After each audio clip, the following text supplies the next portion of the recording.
Hello everybody and welcome back to Be Joy in the Kitchen. I'm Be Joy and this is my kitchen. Hope everybody had a great week last week, and here we are already into 2021. I guess we were there last week too, matter of fact. Anyway, today I'm going to talk about barbecue sauce. Barbecue sauce, I know it's really out of character to not have something seasonal from me. Barbecue we usually look at towards the summer.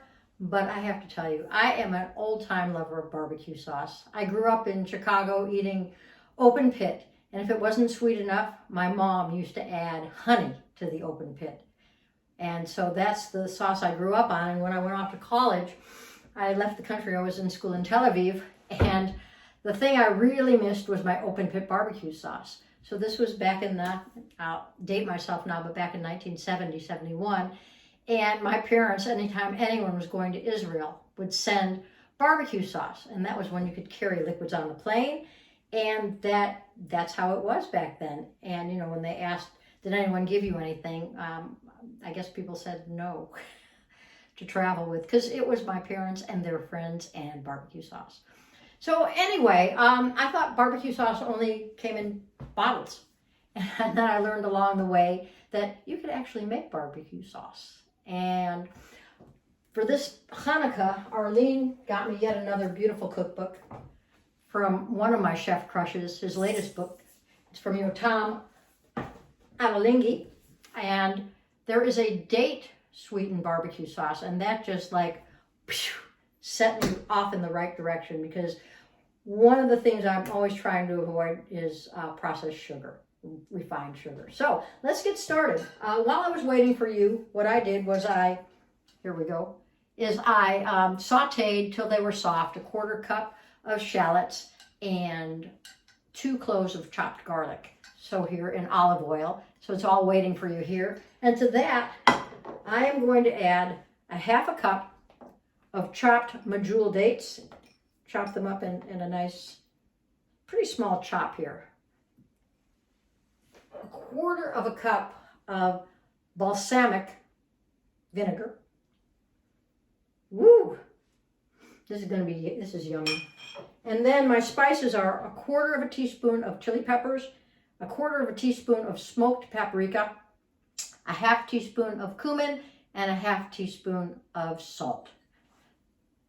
I'm going to go ahead and put that in there.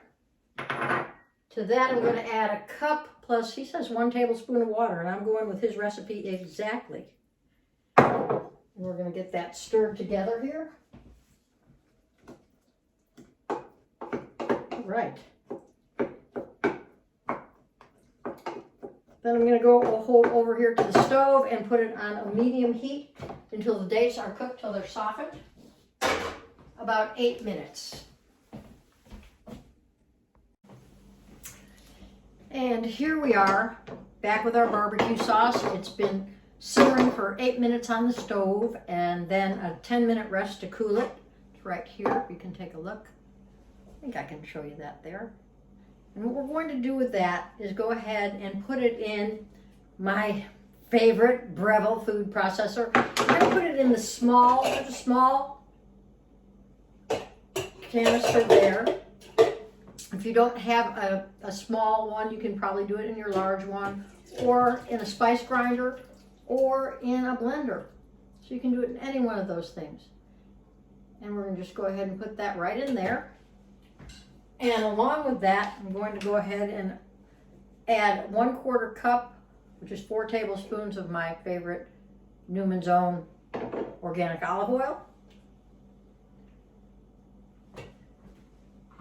And give it a whirl. There we go. I'm going to do a little bit of a pulse first. Get it going, and then here we go. Ears closed.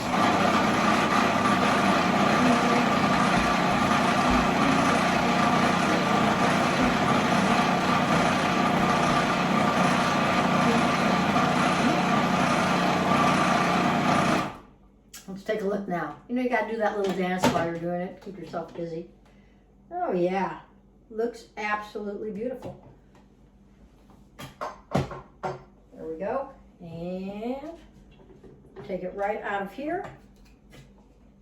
It's it's barbecue sauce, and it's not, oh, I'm going to put it in its own jar. I left a couple little chunks in there because I like my barbecue sauce a little chunky, but that is just absolutely gorgeous. Can't wait to have that. I could eat it with a spoon, actually, in all honesty, which is what my mom used to say. She would say, BJ, you could put barbecue sauce on anything and it would taste good to you. So here we are, barbecue sauce, date sweetened barbecue sauce from my newest cookbook, Flavor, from Yotam Ottolenghi. And so my wish for you this week is to be joy in your own kitchen. Stay safe out there, wear your mask, wash your hands, and social distance. And until next time, we'll see you.